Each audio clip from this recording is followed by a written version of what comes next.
नमस्कार, welcome to मीमांस academy. ये lecture है हिस्ट्री के PYQ सीरीज का, जिसके अंतर्गत हम गुप्त काल के क्वेश्चन देख रहे हैं। जिसका गुप्त काल के अंतर्गत हमने पार्ट 1 कर चुका है, ये पार्ट 2 है। ठीक है, तो इसका क्वेश्चन कहता है कि भारत ने दक्षिणी पूर्वी एशिया के साथ अपने आरंभिक सांस्कृतिक संपर्क और व्यापारिक संबंध बंगाल की खाड़ी के पार बना रखे थे। निम्नलिखित में से कौन सी बंगाली खाड़ी इस उत्कृष्ट आरंभिक समुद्री इतिहास की सबसे विश्वसनीय व्याख्याएं हो सकती है। ठीक है, तो इसका पहला क्वेश्चन बोलता है कि तो इसका जो पहला कथन कहता है कि प्राचीन काल मध्यकाल में भारत के पास दूसरों की तुलना में अति उत्तम पोत निर्माण तकनीक उपलब्ध थी। ऑप्शन बी कहता है कि इस उद्देश्य के लिए दक्षिण भारतीय शासकों ने व्यापारिक ब्राह्मण पुजारी बौद्ध भिक्षुओं को सदा संरक्षण दिया। ऑप्शन सी कहता है बंगाली खाड़ी में चलने वाली मानसूनी हवाओं ने समुद्री यात्राओं को सुगम बना दिया था। ठीक है, तो ये बिल्कुल सही है। कैसे देखना, ये है प्यारा भारत।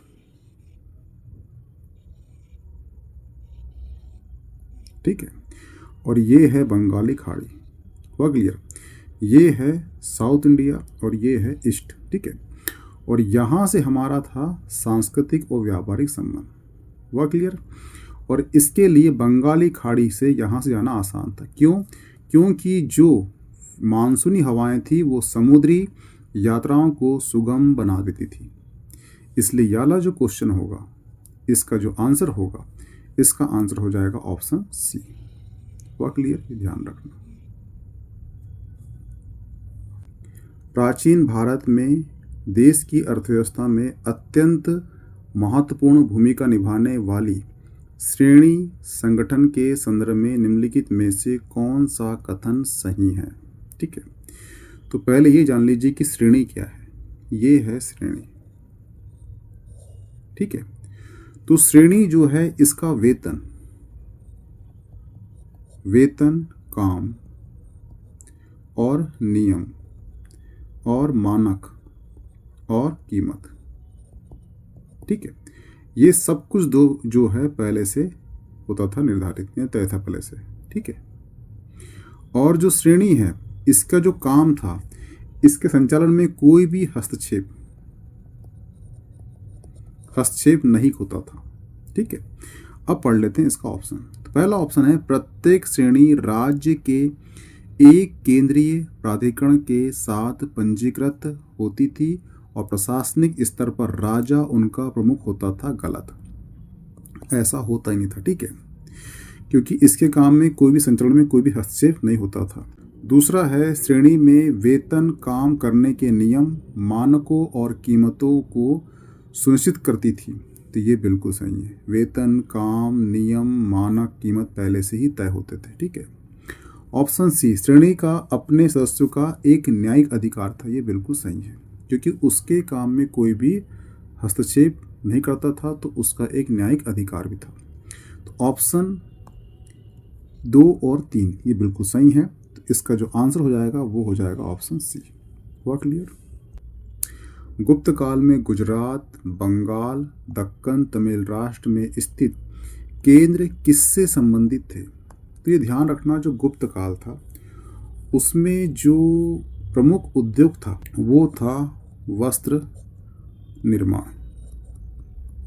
ठीक है, और एक बुक है उसका नाम क्या है? वो है अमरकोश। ठीक है, अमरकोश में आपको मिलेगी कताई विधि, बुनाई, हथकघरा और धागे। इन सब के उल्लेख मिलते हैं कहाँ पर? हमारे अमरकोश में।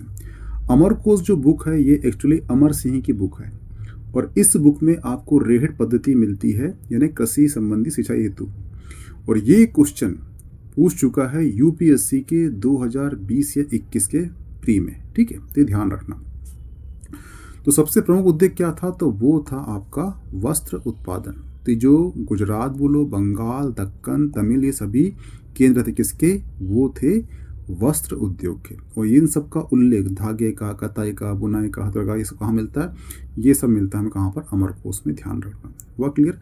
और जो अमरकोश बुक किसकी है? ये अमर सिंह की बुक है। ठीक है।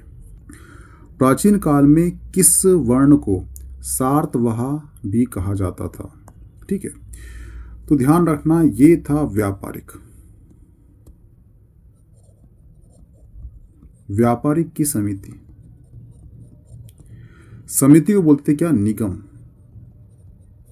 ठीक है। और जो निगम है इसका जो होता था प्रधान, ठीक है, प्रधान क्या होता था? होता था श्रेणी, श्रेष्ठ। ठीक है।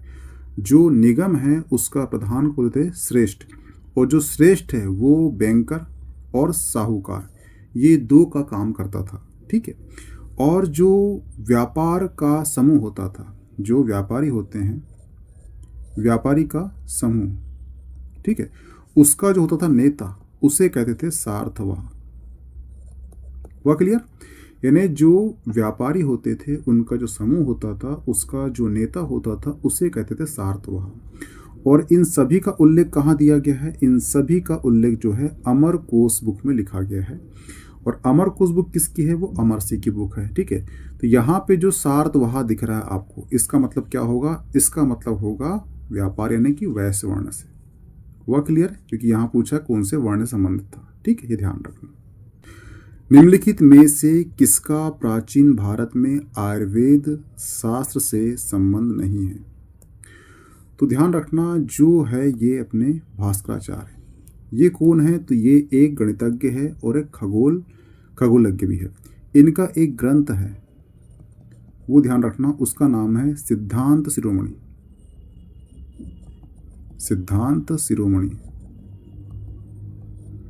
ठीक है।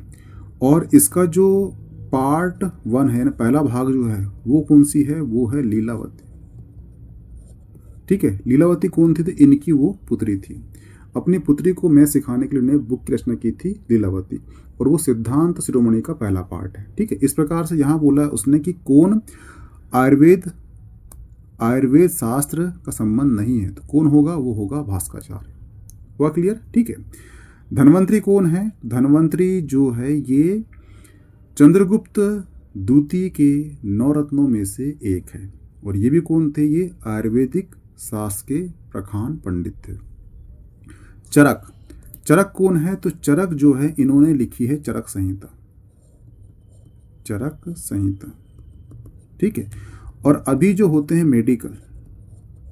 मेडिकल छात्र होते हैं, ये इनकी लेते हैं शपथ। ठीक है।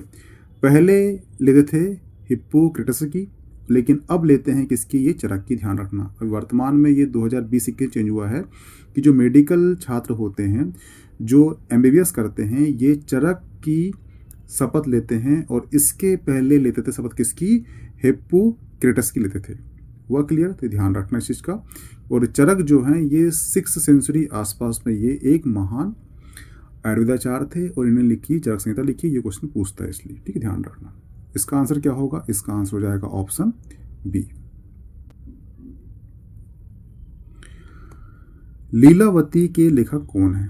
ठीक है, तो बता चुका था मैं कि लीलावती जो है सिद्धांत शिरोमणि का पहला भाग है। हुआ क्लियर? और लीलावती कौन थी? तो ये भास्कराचार्य की पुत्री थी। तो इसका आंसर क्या हो जाएगा? वो हो जाएगा भास्कराचार्य। हुआ क्लियर? ध्यान रखना। यहाँ पे दिया गया है कि प्राचीन भारत में वैज्ञानिक प्रगति के संदर्भ में निम्नलिखित में से कथन सही है। पहला कथन है कि प्रथम शती ईस्वी में निम्नलिखित प्रकार के विशिष्ट शैल्य औजारों का उपयोग आम था। ये बिल्कुल सही है। ठीक है। दूसरा है तीसरी सदी ईस्वी के आरंभ में मानव शरीर के आंतरिक अंगों का प्रत्यारोपण शुरू हो चुका था। बिल्कुल गलत। अभी तक हमें मानव अंग का जो प्रत्यारोपण हो रहा है, ये इसकी जानकारी हमें यहाँ पे प्राप्त नहीं होती। ठीक है। 5वीं सदी में ईस्वी में कोण ज्या का सिद्धांत ज्ञात होते हैं। बिल्कुल सही है। आप देखना कि जो एक हुए हैं ब्रह्मगुप्त, ठीक है, इन्होंने चतुर्भुज के सिद्धांत का वर्णन किया है। वह क्लियर? ठीक है। और जो आर्यभट्ट हुए हैं, ठीक है। कौन हुए? आर्यभट्ट। आर्यभट्ट ने जो है त्रिभुज निकालने का सूत्र साइन कोसाइन सिद्धांत प्रतिपादन कर चुका था, ये 5वीं शताब्दी में। हुआ क्लियर? अब देख लीजिए कौन सा आपका फोर्थ ऑप्शन, ठीक है। तो जो फोर्थ ऑप्शन कहता है कि चक्रीय चतुर्भुज का सिद्धांत ज्ञात होता था, ये बिल्कुल सही है, ठीक है। तो इसका जो आंसर होगा ये 1 सही होगा, 3 और 4, ठीक है। कहीं पर भी हमें मानों के आंतरिक अंगों का प्रत्यर्पण नहीं दिखता, इसलिए 2 गलत हो जाएगा, 3 1 4 से हो जाएंगे। तो इसका जो आंसर होगा वो हो जाएगा ऑप्शन सी। हुआ क्लियर है? ध्यान रखना। भारतीय यात्रा में फाहियान ने एक अस्पताल का उल्लेख किया था। तो ध्यान रखना, जो चीनी यात्री है फाहियान गुप्त काल में भारत आया था और उसने उल्लेख किया है कि जो पाटलिपुत्र है नगर में एक धनिकों ने एक बड़े अस्पताल की स्थापना की थी। जो पाटलिपुत्र के धनिक व्यक्ति होते हैं, वर्ग होता है, उसने एक अस्पताल का निर्माण कराया था। कहाँ? पाटलिपुत्र में, जहाँ निर्धन को निःशुल्क दवाएं एवं भोजन उपलब्ध कराया जाता था, जहाँ पर देश भर से रोगी इलाज के लिए आते थे। ऐसा उल्लेख किया है किसने? ये किया है ये किया है किसने? फाहियान ने। कहाँ पे किया है? तो ये किया है पाटलिपुत्र में। वह क्लियर? ध्यान रखना। चंद्रगुप्त के 9 रत्नों में से निम्न में से कौन फलिक ज्योतिष से संबंधित था? तो जो चंद्रगुप्त द्वितीय हुआ है इसके 9 रत्न रहे हैं और 9 रत्नों में से जो फलित ज्योतिष था वो था छपणक। कौन था? छपणक था। वह क्लियर? और ये भी ध्यान रखना कि चंद्रगुप्त के जो 9 रत्न थे इसमें कालिदास भी थे। वह क्लियर? सती प्रथा का प्रथम अभिलेख साक्ष्य कहाँ से प्राप्त होता है? ठीक है, तो जो सती प्रथा है इसका पहला साक्ष्य मिलता है कहाँ से? वो मिलता है एरण से। ठीक है, अब एरण कहाँ पर है? तो ये है मध्य प्रदेश का, कहाँ पर? सागर जिले में स्थित है। ठीक है, एक्चुअली हुआ क्या था, जो भानुगुप्त है, भानुगुप्त का एक अमात्य था, उसका नाम था गोपराज।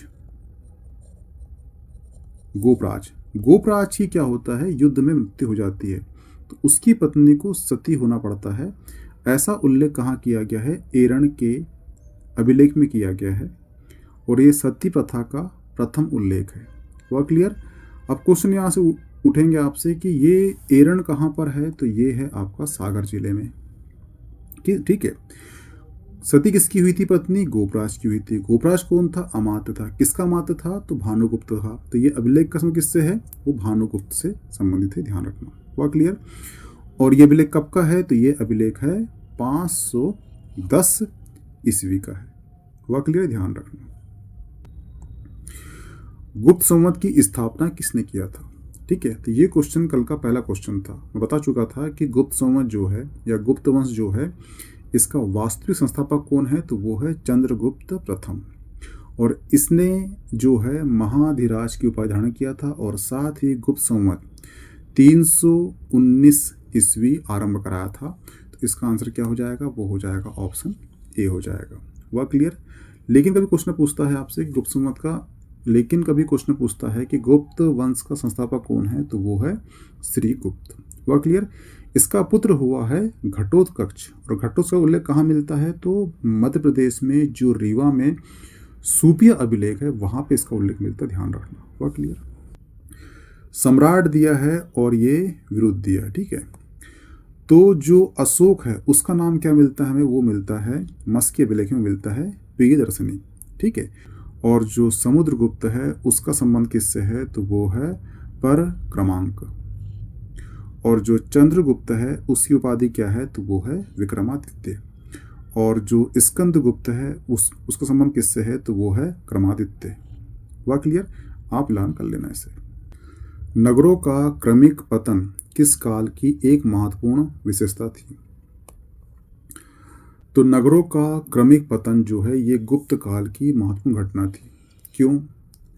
तो मैं बता चुका था आपको कि जो सातवाहन काल है, बताया था मैंने कि सातवाहन काल में स्टार्ट हुआ था मंदिरों और ब्राह्मणों को भूमि अनुदान देना, और जो भूमि मंदिर और ब्राह्मणों को दी जाती थी उसमें कोई भी टैक्स नहीं लगता था। और ऐसा करते करते क्या हुआ कि जब गुप्त काल आया तो वहाँ पे सर्वाधिक संख्या में मंदिरों और ब्राह्मणों को जमीन दी जा चुकी थी, जिससे कोई भी रेवेन्यू नहीं आता था। जब रेवेन्यू नहीं आएगा तो आपकी आर्थिक स्थिति खराब हो जाएगी। जब आपकी आर्थिक स्थिति खराब हो जाएगी तो आपकी सामाजिक जो संरचना है वो टूट जाएगी, और जब सामाजिक संरचना टूट जाएगी तो सिंपल सी बात है कि आप जो वर्चस्व कर रहे थे वर्चस्व भी धीरे धीरे डिक्लाइन हो जाएगा। इस प्रकार से जो है गुप्त काल में, सातवाहन काल ने शुरू किया था प्रथा, उसका एक प्रमुख कारण था गुप्त काल का डिक्लाइन होना। तो जो गुप्त काल है वहाँ पर जो है नगरों का क्रमिक पतन भी शुरू हो चुका था। वह क्लियर? इसका आंसर हो जाएगा ऑप्शन ए। किस शासक वंश ने मंदिरों और ब्राह्मणों को सबसे अधिक ग्राम अनुदान दिया है? तो बताया था मैंने, सबसे अधिक दिया है वो गुप्त वंश ने, ठीक है। लेकिन स्टार्ट किया था किसने? वो किया था सातवाहन ने। किसने किया था? वो किया था सातवाहनों ने किया था। वह लिए ध्यान रखना। प्राचीन भारत में किस वंश का शासनकाल स्वर्ण युग कहा जाता है? तो ध्यान रखना, गुप्त काल को इतिहासकारों ने भारत का स्वर्ण युग कहा है। इस काल को क्लासिक युग या भारत का पेरिक्लीन युग भी कहा जाता है। अपनी जिन विशेषताओं के कारण गुप्त काल को स्वर्ण काल कहा जाता है वो इस प्रकार है, जैसे कि महान सम्राटों का काल, श्रेष्ठ शासन, आर्थिक समृद्धि, धार्मिक सहिष्णुता का काल, भारतीय संस्कृति के प्रचार का काल, साहित्य और विज्ञान एवं कला के उत्कृष्ट का काल। इसीलिए जो है स्वर्ण काल कहा जाता है। ये क्वेश्चन मेंस का है, ठीक है। तो इसका आंसर क्या हो जाएगा? वो हो जाएगा ऑप्शन सी। निम्नलिखित में से किस काल में स्त्रियों की दशा पुरुषों के बराबर थी? यानी स्त्रियां और पुरुष बराबर थे। तो ऐसा कोई काल नहीं है जहां पे स्त्री और पुरुष समान रहे होंगे। इसका आंसर होगा ऑप्शन डी।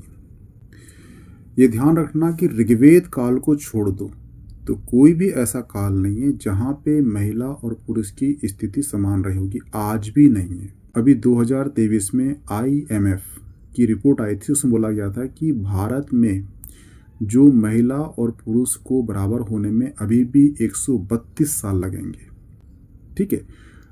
कभी क्वेश्चन आता है आपको कि स्त्रियों और पुरुष की जो स्थिति समान थी, बराबर थी, तो वो ऋग्वेदिक काल में थी। उसके बाद किसी भी काल में बराबर स्थिति आज तक नहीं आई, ये ध्यान रखना। हुआ क्लियर? किस प्रकार की भूमि को अप्रहात कहा जाता था? ठीक है, तो इसका आंसर है ऐसी भूमि जो बिना जोती हुई जंगली भूमि को कहते थे क्या? अप्रहात। ठीक है, एक भूमि कौन सी थी? तो एक थी कौन सी? उसका नाम है खिल।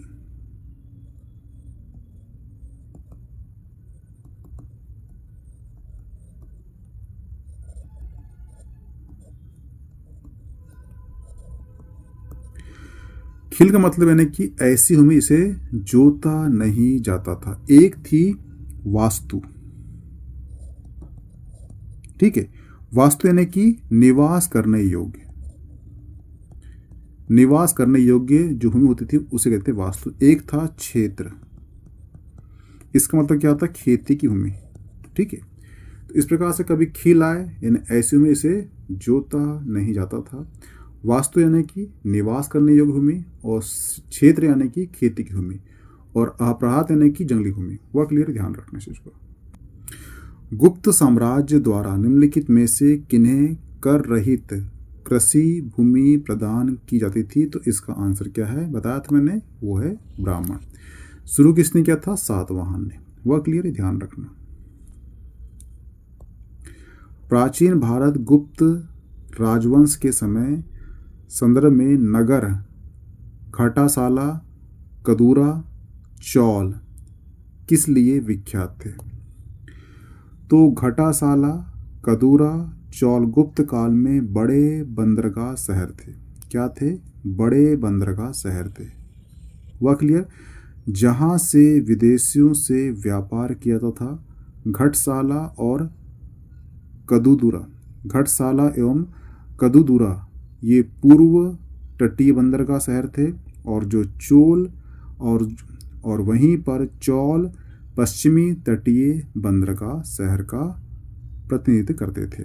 जैसे कि मानना ये प्यारा भारत है अपना, ठीक है, वह क्लियर।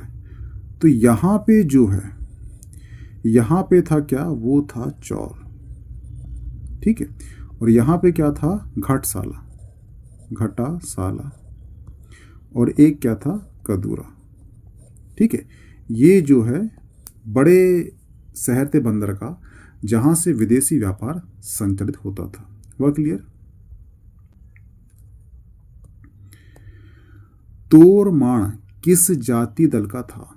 तो जो तोरमाण है ये भारत पर दूसरे हुण आक्रमण का नेता था।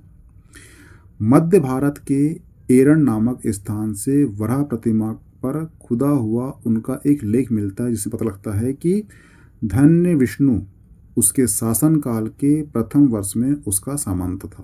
तो इसका जो आंसर क्या होगा, वो होगा हुण। हुआ क्लियर। निम्नलिखित में से किसने हुण शासक मिहिर कुल को पराजित किया था? तो ध्यान रखना, चीनी यात्री ह्वेंसांग और मंदसौर लेख से ये पता लगता है कि सर्वप्रथम गुप्त नरेश नरसिंह गुप्त बलादित्य के बाद मालव नरेश यशोधर्मन द्वारा मिहिर कुल को बुरी तरह से पराजित किया गया था। तो उसका आंसर क्या है, वो है ऑप्शन डी। चीनी तीर्थयात्री इसने 6वीं शताब्दी में भारत दर्शन किया था, तो वो कौन है? चीनी यात्री सुंग युंग 518 ईस्वी में भारत आया और उसने अपनी 3 वर्ष की यात्रा बौद्ध धर्म की प्रतिमा एकत्रित करने में लगा दी। वो कौन था? सुंग युंग। वह क्लियर। चीनी स्रोत के अनुसार श्रीलंका के शासक मेघवर्मन ने गया में बौद्ध मंदिर बनाने की अनुमति के लिए निम्नलिखित में से किस गुप्त राजा के पास एक मिशनरी भेजा था? तो वो कौन है? वो है समुद्रगुप्त। वह क्लियर। गुप्त शासक समुद्रगुप्त का समकालीन श्रीलंका का सिहल का शासक था मेघवर्मन। जो चीनी स्रोतों से पता लगता है कि मेघवर्मन ने समुद्रगुप्त के पास उपहार सहित एक दूत मंडल भेजा था। गुप्त नरेश की आज्ञा से उसने बोधि वृक्ष के उत्तर में श्रीलंका के बौद्ध भिक्षुओं के लिए एक भव्य विहार का निर्माण कराया था। वह क्लियर, ध्यान रखना। कथन को ध्यान पूर्वक पढ़िए। पहला कथन कहता है कि गुप्त सम्राट स्वयं के लिए देवी अधिकारों का दावा करते थे। हम देखे थे कि उन्होंने एक देवगुप्त नाम के उपाधि धारण की थी। इसका मतलब ये है कि वो देवी अधिकारों का दावा करते थे। ये सही हो जाएगा, ठीक है। दूसरा है उनका प्रशासन नितांत केंद्रीय था। गलत। जो गुप्त थे उनका जो शासन का जो तरीका था वो था केंद्रीकृत ना होकर वो था संगनात्मक, ठीक है। तो ये केंद्रीकृत नहीं था, वो था संगनात्मक था। वह क्लियर। उन्होंने भूमि दान की परंपरा को विस्तारित किया। बिल्कुल सही है। यहां बोल रहा है विस्तारित। शुरू करता बोलता तो कौन आता? उसका नाम होता सातवाहन। वह क्लियर। पर यहां बोल रहा है विस्तारित, तो सबसे ज्यादा भूमि दान किसने किया था? वो किया था गुप्त काल में, ठीक है।